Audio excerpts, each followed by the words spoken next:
Can you hear us okay? I can, yes. We're ready.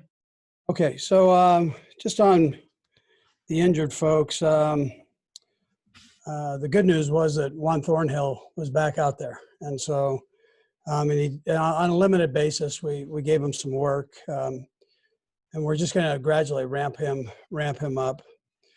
Frank Clark is ill. He's got a virus that he's trying to just shake here. So we're working with him on that. And then Chris Jones has a slight strain in his groin, along with Pringle with a hamstring. But really, for the most part, everybody got out there and worked and did a good job with it. Some of the guys that didn't, obviously, were Thornhill and Noddy. They were both out there today, and Keys was out there doing some work too. So. And then Hamilton was limited on the work that he did. So it was good to get the guys back out and going. Hard day of practice today, a lot of hours spent. I thought the guys did a nice job. The news of having fans in the stands, 22% capacity will be in there. And I just think that's a tremendous thing for our city here on moving forward.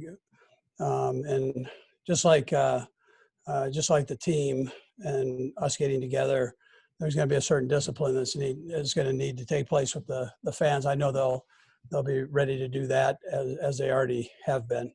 And then my hat goes off to Mark Donovan and his crew for the job they did of getting things prepared, checking with the specialists and experts that are involved with it, and really giving our fans an opportunity to, on a limited basis, to get themselves back in the stadium and continue to work ourselves to getting back to normalcy in due time here. So, but again, it's a good first step. So with that, time's yours. Let's go to Adam Teicher. Go ahead, Adam. Hey, Andy, how you doing? Doing good, Adam. Thank you. Good. Hey, I know you guys have known about a possible suspension for Bashaud Breeland, but the news came down today.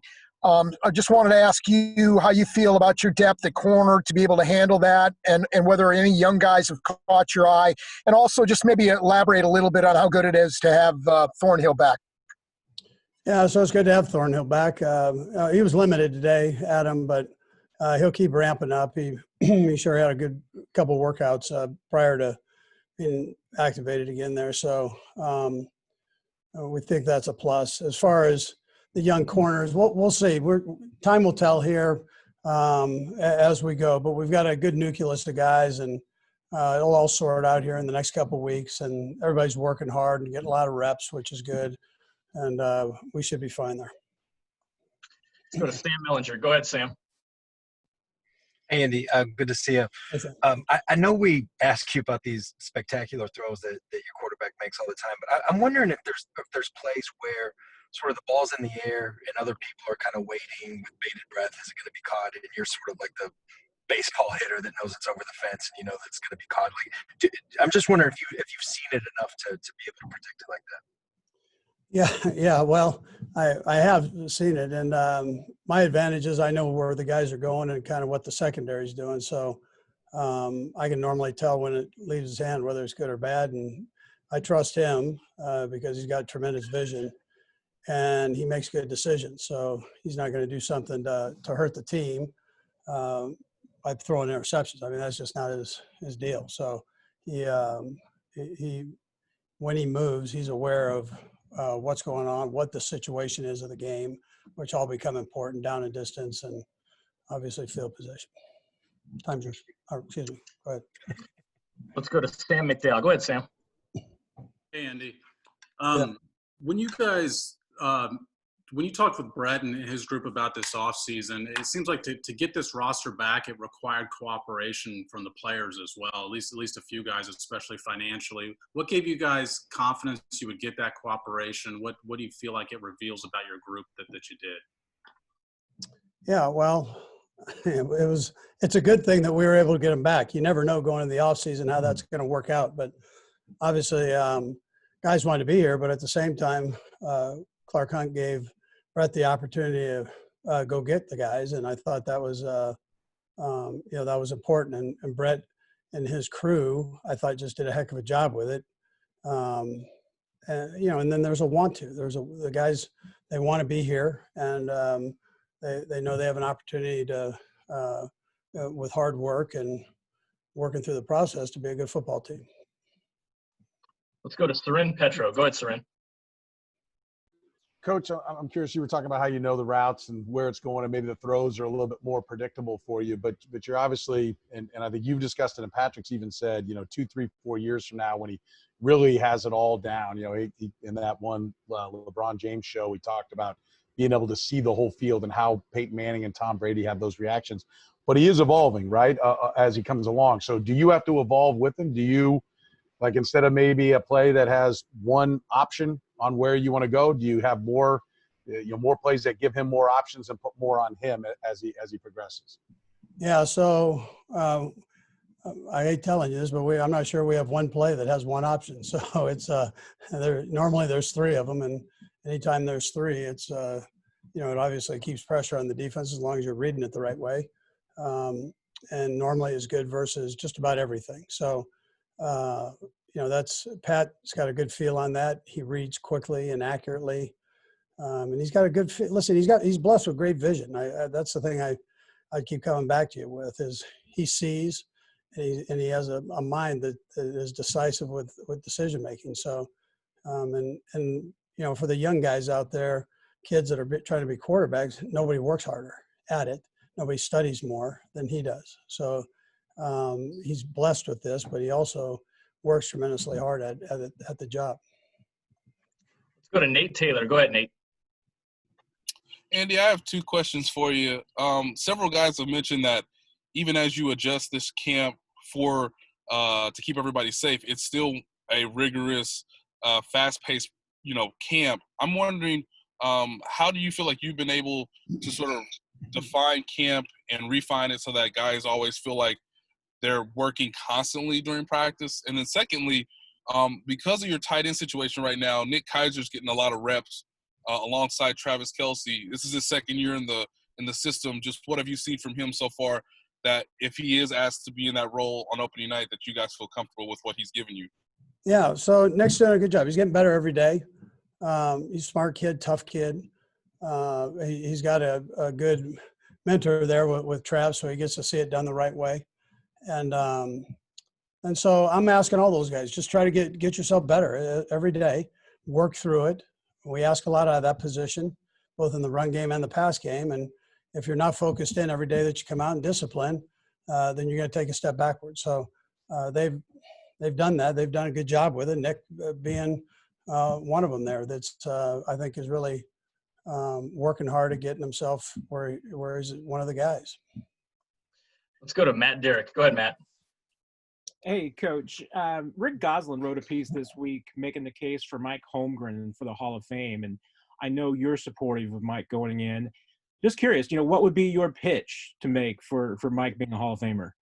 Yeah, well, listen, I mean, he kind of raised me in the business of the National Football League. So I'd tell you, at the time, I go, man, I have a hard time believing anybody does it better. And now I've been a head coach for a couple of years, and I still feel the same way. I mean, he was phenomenal. The way he handled the players and management and us as coaches, I didn't think nobody that I've been around has done it better than he did. So he just had a good way about him. He's brilliant. And there's 2 of the 3 of them that are in the Hall of Fame. Right? That strong triangle that we had, Ron Wolf and Brett Favre, and we need the other part of that to really make it whole. Let's go to Pete Sweeney. Go ahead, Pete. Hey, Coach, a question about Mecole Hardman. He's somebody last year, and I know that play design is a good part of this, but just eye-popping, yards per reception, yards per target, and he's on a very talented team that only has 1 football. So what is the message to him as he continues to grow and maintaining maybe his desire to be a little bit more involved in the offense? No, well, he's coming in the right frame of mind. He worked his tail off in the off season. He's working hard now. He understands all that, but he keeps working and getting opportunities. He had a couple great snaps today, and listen, he was learning last year, and now it's fit in. But he's in a group that have guys that can play. D-Rob's another one that probably doesn't get the ball enough, right? But who's very worthy of it. But again, there, like you said, there is one ball and they understand it, and we kind of check our egos at the door and we roll the best we can and keep it fast and furious. So that's how they've handled. But I've been pleased with McCole and how he's going about his job. Let's go to Herbie. Go ahead, Herbie. Hey, Coach, welcome back from the break. Two quick questions here for you. As a follow-up to Nate's questions on the tight ends, obviously you've got Ricky Seals-Jones and Deion Yelder currently working off with the trainers. How comfortable are you with the current depth at tight end ahead of the regular season? And then lastly, it looks like you had Marcus Kemp out there today. I'm curious, what were the corresponding moves to bring Kemp back? Yeah, so I'm okay with the tight end situation as long as we keep growing.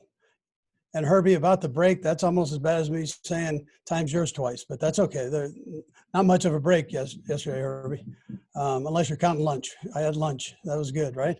So, but listen, Marcus, having him back is great. He's a